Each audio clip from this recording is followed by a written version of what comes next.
Hello and welcome to the Capital Gains Tax Solutions podcast, where we believe most high net worth individuals and those who help them, they struggle with clarifying their capital gains tax deferral options. Not having a clear plan is the enemy, and using a proven tax deferral strategy such as the Deferred Sales Trust is the best way to defer millions of dollars of capital gains tax on the sale of cryptocurrency, a business, a real estate, stock, so you can create and preserve more wealth. Hey, I'm your host, Brett Swarts. In each episode, I'm joined by some of the best real estate, financial, and wealth minds, and sometimes marketing and brand minds in the world, where they share their ideas, deal stories, and inspiration. So together we can make complex tax deferral strategies simple and passive income plans achievable.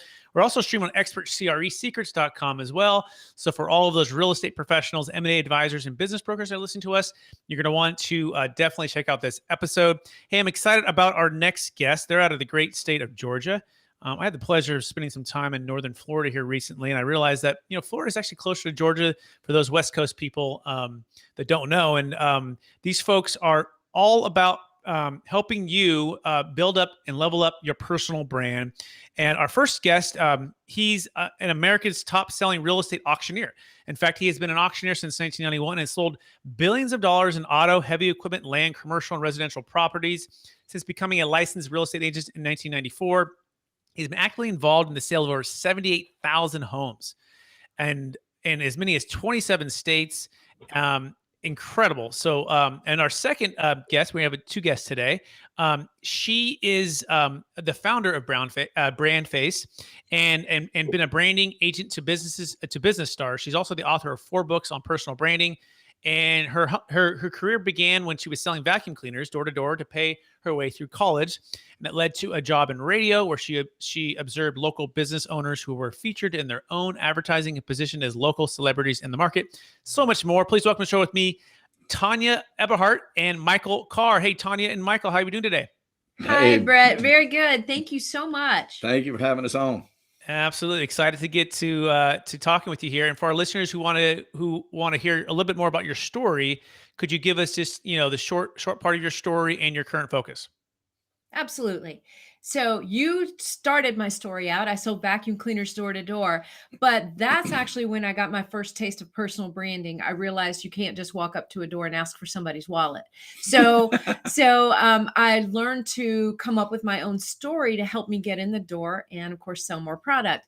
Well, then an opportunity came along for me to be involved in radio. And that's really where I understood the impact that personal branding has on a business, because when I got into radio, I instantly noticed there were business people in the community who were like rock stars. And the thing that most of them had in common is they were the voice and the face of their own business. And so fast forward 23 plus years later, I was helping people across many different industries learn how to be the best face of their business. And that led to Brand Face as both a book series and a business in 2013. And that's when I met Michael. Fantastic, Tony. Thank you so much. And Michael, for our listeners to get to know you for the first time, would you give us a little bit more about your story and your focus? Yeah, absolutely. So I started off right out of high school. I had a chance to be an engineer. I did not want to be an engineer. I wanted to be an auctioneer. My mom cried all night when I did not go to college. And I did that. And I specialized mostly in cars and equipment when I started off. But my mentor told me to get my real estate license, I might be able to make a little extra money. So I did that. And through the next decade, that's all I did was contract auctioneering, but I would sell a property underneath a tent where we would divide property in southern Georgia and South Carolina, North Carolina, places like that, and divide up the property into tracts and auction it off and that sort of thing. And then when the mortgage debacle hit in 2006, at the end of 2006, I brokered a big deal for a company out of Irvine, California, out of Atlanta. We sold 300 houses, or offered 300, sold about 294 of them. And I said, we need to do this in other states. They agreed. So we went after the Bear Stearns residential portfolio and got it. We auctioned off probably 75% of that portfolio. I ended up licensed actually in 30 states. I had an office in Irvine, California, an office in Seattle, Washington. I spent a lot of time in Manhattan, Chicago, Dallas, Texas, Miami, Florida, Atlanta. Those were the big places that we were, liquidating these assets for the banks. And, we worked ourselves out of a job like all good auctioneers do. And I came back to the small town in the suburbs north of Atlanta that I called home, and trying to figure out what to do there, shutting down the offices in Seattle and New York, and that sort of thing. And I bought a piece of property, and a lady on the other side of the table said, "Why don't we open up a brokerage? There's no competition around." And I looked around and I agreed with her, and I said, "Okay, if you'll come help us do that, we'll open up a brokerage." I had never really thought that that was what my calling would be, but I did. And the second thing she told me was, "Your marketing stinks and nobody knows about you, and you need to meet my niece," which ended up being Tonya. She owned a company at the time, a turnkey company that helped really brand companies. And that was a term that wasn't talked about a lot 8 years ago. And people didn't really know what that word meant. And she came in, and little did I know she had written the book and was getting close to launching Brand Face book, which became a Amazon bestseller, an international business bestseller in about 8 categories. And she came back and asked me if I would write a second one in the series for real estate brokers, because I did what she told me to do, and it was highly successful. And I did that, and that turned into a business. I bought into the business, and now we have agents in 43 states and 4 other countries. Amazing. So much there and so much to dive into. We're going to talk about all things how to level up your personal brand and some of the secrets to that. By the way, if you want to connect with Tonya and Michael, you can go to brandfacestar.com. That's brandfacestar.com. But before we go into the meat of the show, I do want to take one other step back. And, I believe we've all been given certain gifts in this life, and these gifts have been given to us to be a blessing and help to others. I think they're God-given gifts. Some people call them strengths, and some people call them superpowers. But I'm curious. Go back to those days when you were in high school before the auctioneer, and then also for yourself too, Tonya, before your days as a marketing professional. I'm curious. What are those 1 or 2 gifts that you believe you were given, and how does that help how you help and bless people today? And Tonya, you can go first. Never received this question, so No, I it's a love great it. one. It's a great question. Well, I think what my gift is with regard to this business and what it's turned into today, I've always said we help people unveil their inner star. We don't make stars, we unveil them. And I think that my gift is really helping people to see their own self-worth, to say, yes, you have accomplished all of this. Yes, you are worthy. Yes, you are, significant. You have something to offer to the world. And I think that is a gift that I have been given.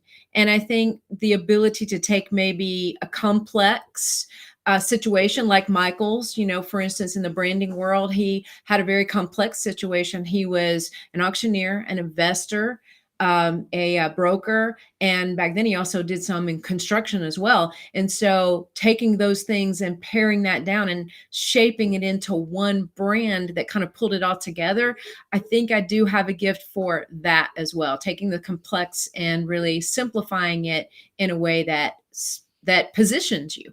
Mm-hmm. Love it. Absolutely love it. Michael, go. Yeah, I think first off, I don't have a problem being in front of people. I've always been a people person. I voted wittiest in high school because I just didn't mind being the clown. And, when you're willing to be the dumbest person in the room, a lot of times you can get away with stuff. And I think that was a gift, God-given, I do believe. So it helped me be the front person. So being a brand face is not a problem. And then I think the second one is I've always had an empathy for people, just like Tonya.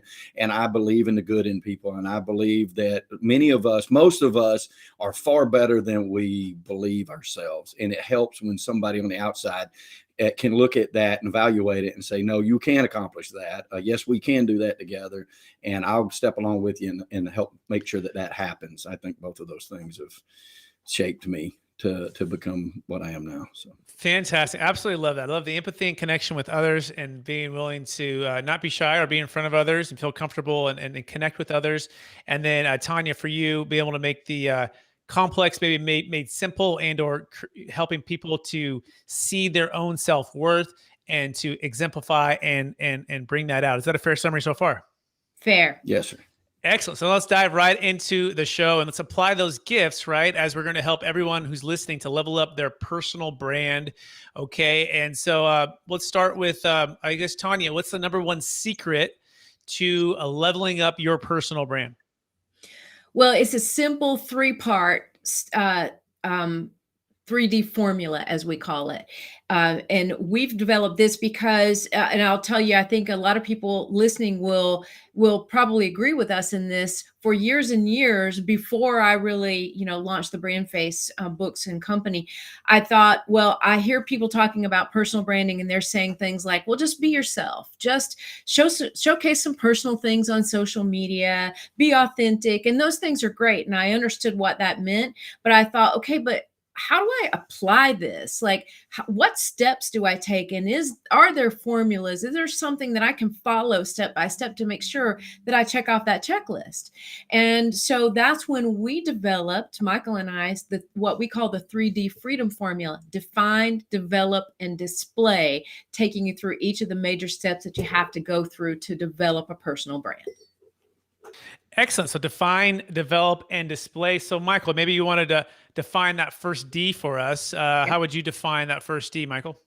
Well, the way we do it when we have clients come to us is we take a really deep dive into who that person is. Okay, so let's not forget that branding is very important.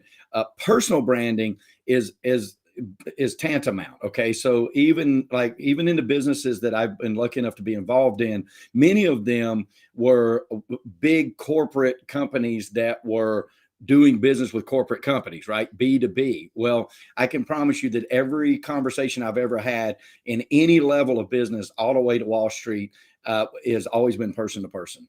So, you can have B2B, but it's still a person doing business with a person. And the back of our book says that, people don't do business with a logo, they do business with a person.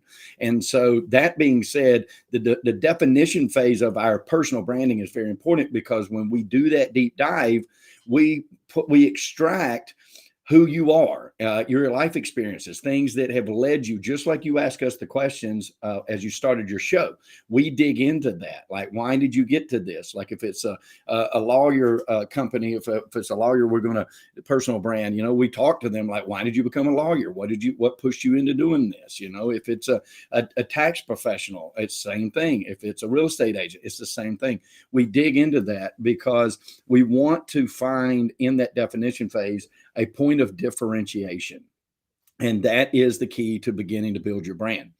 There are thousands and sometimes millions of people do the exact same thing as you do, no matter what you are, whether you're a salesman or whether you're a service person or no matter what business you're in, there are so many other people that do the exact same thing. What differentiates you from them? And then we also, in that definition phase, say, why would somebody want to choose you out of all of them? And once we can determine that, then we can move into more of a development stage about your personal brand. Because at the end of the day, what's really important is taking our experience levels, right? And then applying ourselves into the shoes of the people we want to attract. Because take me, I've been involved in over 78,000 residential transactions and counting. We sell hundreds of properties every year, sometimes thousands of properties a year, depending on the market. But is that important to Brett when Brett wants to buy his home, his personal home? Well, maybe because of the experience level, but what home is Brett interested in? Brett's home, right? So we have to bring that messaging in the definition. What we have to do is bring that out and put ourselves in the position of the person. Why would they want to do business with us? This is all part of definition. Fantastic. So let me see if I got that correctly, or I love it, by the way. It's a 3D formula. The first one is define, then develop, display. And as a define, you want to extract the who behind the person, right? And the why behind the person, as well as the why behind the passion of what that person is doing. And on part of that, when you're doing that discovery phase and you're helping to extract and learn the story and learn about the person, you're looking for that point of differentiation so that you can highlight that as well as connect that on how they're going to be helping the people they're serving. Is that a fair summary so far? That's a great summary. Excellent. So maybe we can dive into that a little bit more, Tonya, there, as far as the point of differentiation. I think that's really interesting. What's been the most interesting way that you've been able to, or just maybe a recent study for somebody, bring that a little bit more to life. What was the point of differentiation? How did you know it was? And what are the signs for that? Okay, so let's go with Let's go with a young lady that's in in one of our programs right now. And she came into the program and she was young. She was a military spouse. She was a very patriotic young lady. She loved working with first-time homebuyers as a newer real estate agent. So we looked at the things that set her apart. Those things: military spouse, very patriotic, loved helping people who were trying to do secure their first home, just like she had recently done herself.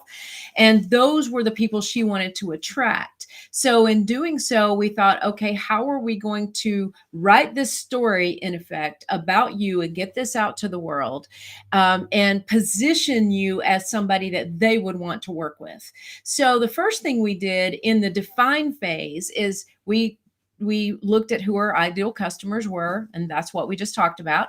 We also looked at those things that set her apart, and then we came up with what we call a brand identifier. Now, you guys might be more used to the term slogan or tagline. Mm-hmm. We created the term brand identifier because we really felt that's what a slogan or tagline does. It identifies, or should do, for sure. Exactly, should do, yeah. Mm-hmm. Should identify what you stand for, who you are, what you stand for. And so her brand identifier is American Dream Agent. And so she became the American Dream Agent. And what's so important about that is that first glance, that 75 mile an hour boom. It's not just the realtor logo and a house behind you, but it's this big logo that says American Dream Agent. And it's just attention getting, captivating. And at first glance, you think, this is different. This is unique. So then when you dig a little bit more into her brand, maybe the elevator pitch or her biography or some of the other things about her, you realize this is the person I want to work with if you're her ideal customer. So that's one example. That's a great example. I love that. So you're taking what's real, what's factual in her life, what she's also passionate about. She's patriotic. The facts are she's a young military spouse, and she also loves helping people get homes, secure their first home. Then you're helping her to write that story and bring those things out. And then you're doing that and then you're kind of summing that up in a brand identifier, which is the American Dream Agent. That makes sense. It's really cool. It's kind of like a one-liner or just something that's going to be quick to identify. Is that a fair summary? Yes. Very fair. Fantastic. So let's move into develop now and display, because I know there's two others and we have too much time. So maybe do you want to start off, Tonya, and tell us a little bit about the second part of the 3Ds, which is develop. What define that, and what are some of the steps there? Okay. In that phase, we're going to develop all of the pieces and parts. We like to call them brand elements that we're going to utilize to put together, to put out there in the world to tell your story. So here are some of the elements. First and foremost, we create the brand messaging. And messaging is any language that you use to tell your story. And an elevator pitch, for instance, is part of the brand messaging. We created something we call signature sound bites. And sound bites are just that. They're sound bites. They're highlights of your brand at a glance, maybe bullet points. And they're signature because they only belong to you. So those tell a little bit more of your story. And then the biography tells the full story of what sets you apart, not just professionally, Brett, but also personally.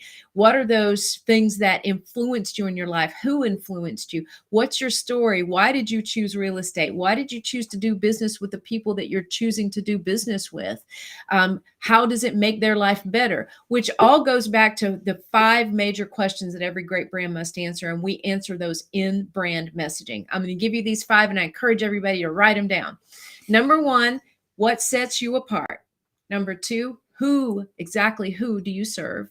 Number 3, how do you serve them? Number 4, what qualifies you to serve them? And 5, how does it make their life better? We answer every one of those questions in the brand messaging. In detail. Then the other part of brand development is the imagery. So we're going to create things like, we're going to figure out what your brand colors should be, what your personal brand logo looks like. We'll create that. The brand imagery that is associated with your brand. It could be background imagery. It could be any sort of icons or imagery that is associated with the look of the brand. And then finally, a photo shoot for each brand face coming into the program, making sure that the image you're trying to portray is correctly portrayed in your photos. Excellent. So you're developing and building the assets of which are a part of your brand. You got it. In as fact, well we as- call it their brand assets. We Yeah, put that's them exactly all what we into a call it. folder so that everything's in one place. Awesome. That's pretty straightforward. That's amazing. And obviously that's the detail heavy lifting that you're helping people do and I always say hire the who, don't be the how, right? Like you're Yeah. really good at what you I do like that. and you're really good at being the marketing experts, right? Who can help you build these assets.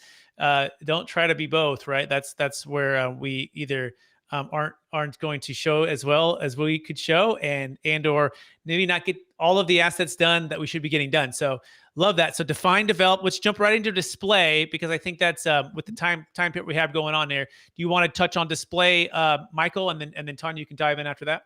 Very quickly. Yeah. Display is just what it says. You got to learn to display that consistently across every platform that you show up, period. And it's very important. And the reason that we display sounds easy, but is a failure in a lot of times when people are doing their branding is because they're not consistent about it.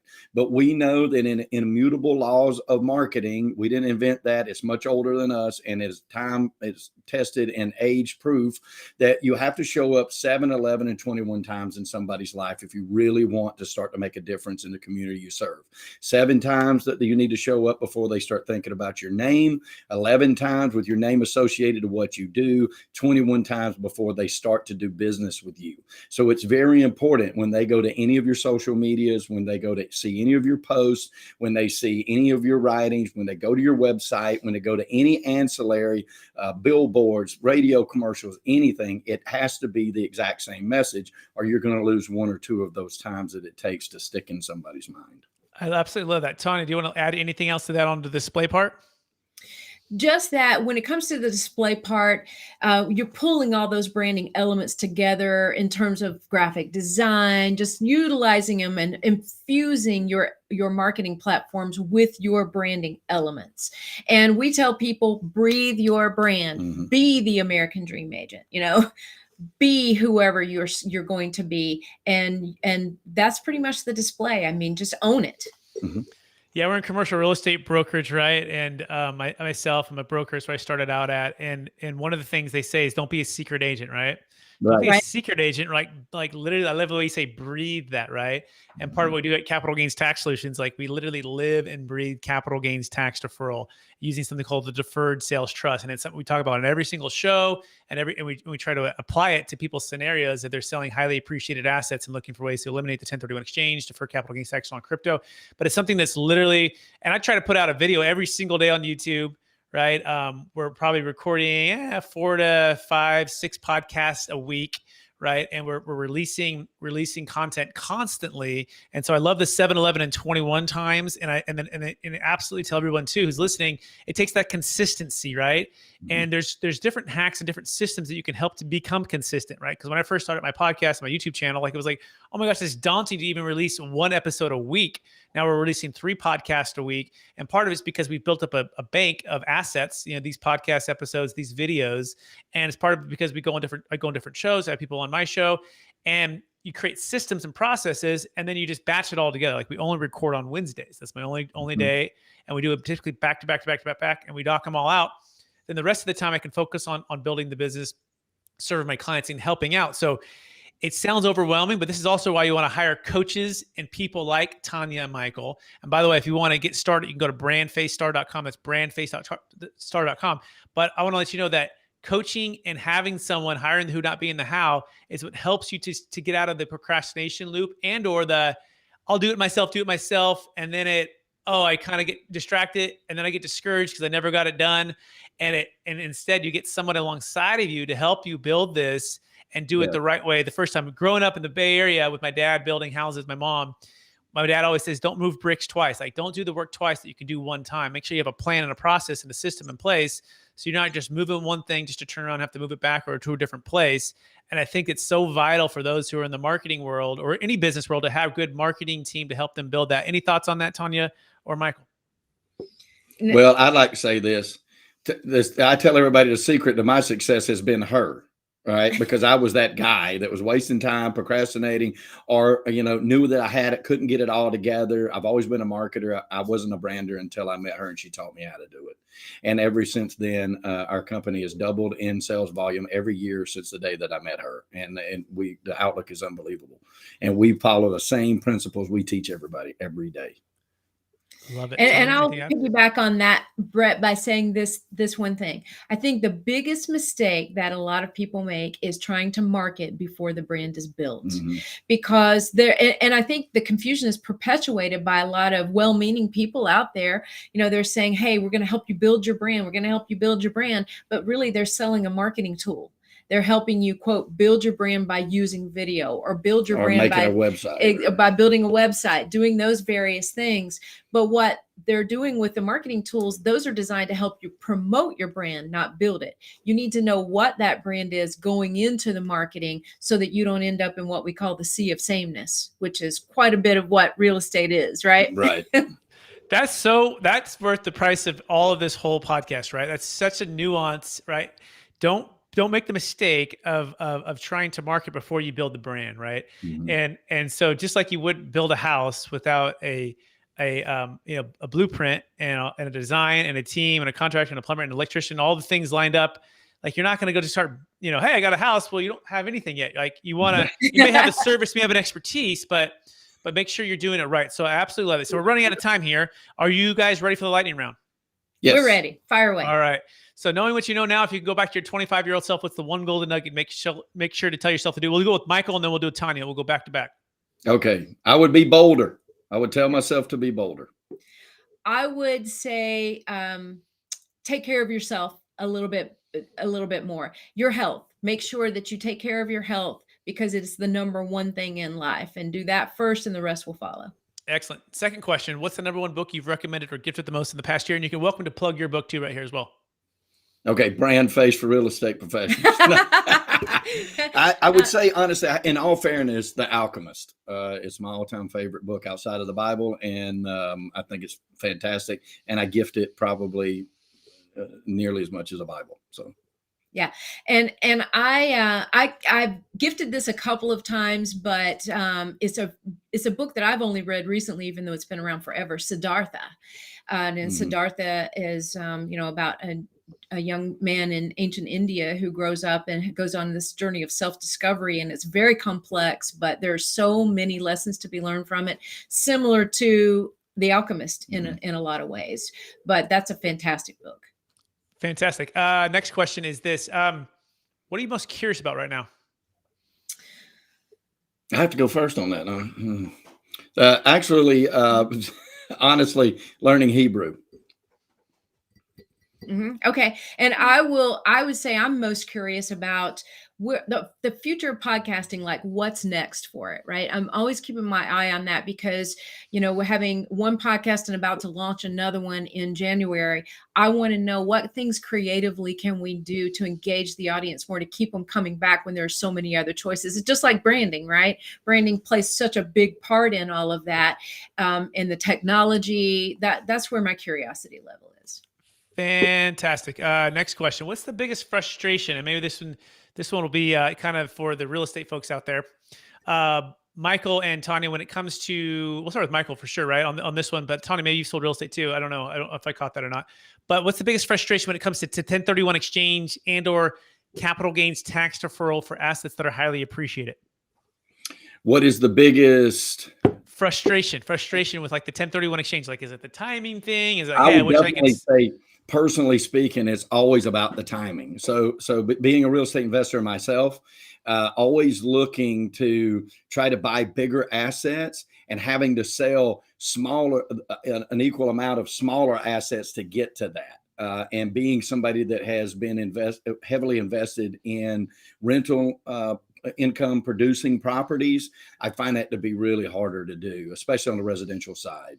So it's definitely the timing and having to take smaller assets to equalize going after something much bigger than that.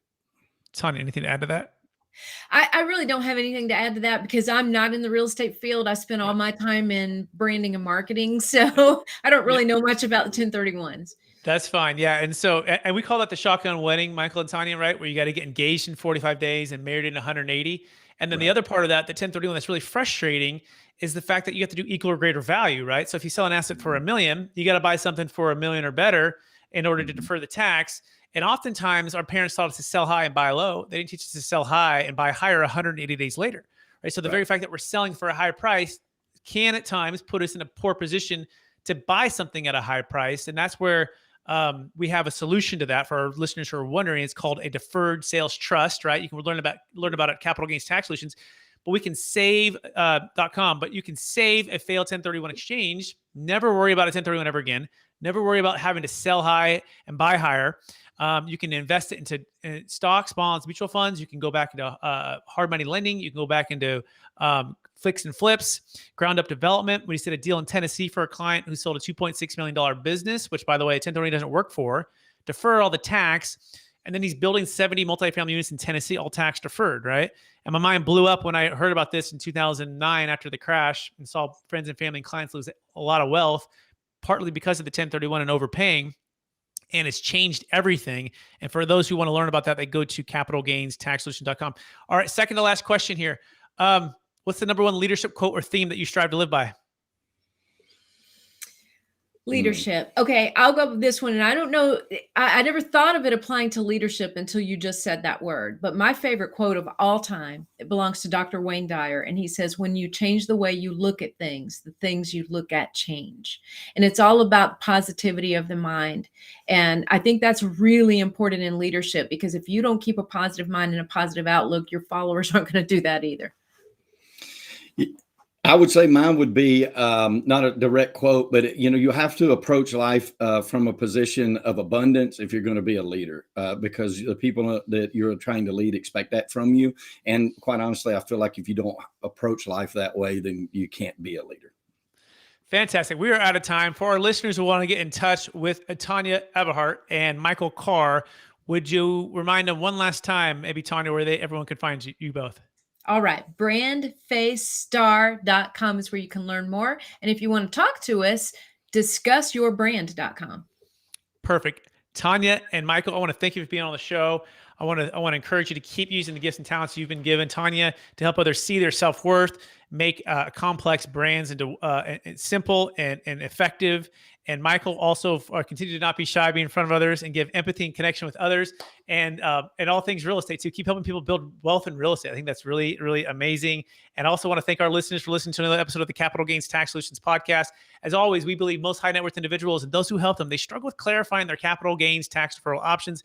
Not having a clear plan is the enemy, and using a proven tax deferral strategy such as the Deferred Sales Trust, and or getting with someone like Tonya and Michael to build your brand so that your business can grow is the best way for you to grow your wealth. If we can help you at all with deferring capital gains tax, you can go to capitalgainstaxsolutions.com. We also appreciate all of the folks out there at expertcreseekers.com who are listening. We encourage you to level up your brand. As well, I want to invite everybody to our free mastermind that happens every Friday at 10 a.m. Pacific Standard Time, 1 p.m. Eastern Time, and all things Deferred Sales Trust University. We're really focusing on cryptocurrency right now and helping people who have highly appreciated cryptocurrency exit well, invest into real estate, all tax deferred. Again, you can go to capitalgainstaxsolutions.com to register. Thanks everyone for listening. Please share, rate, review, and subscribe, and we'll talk to you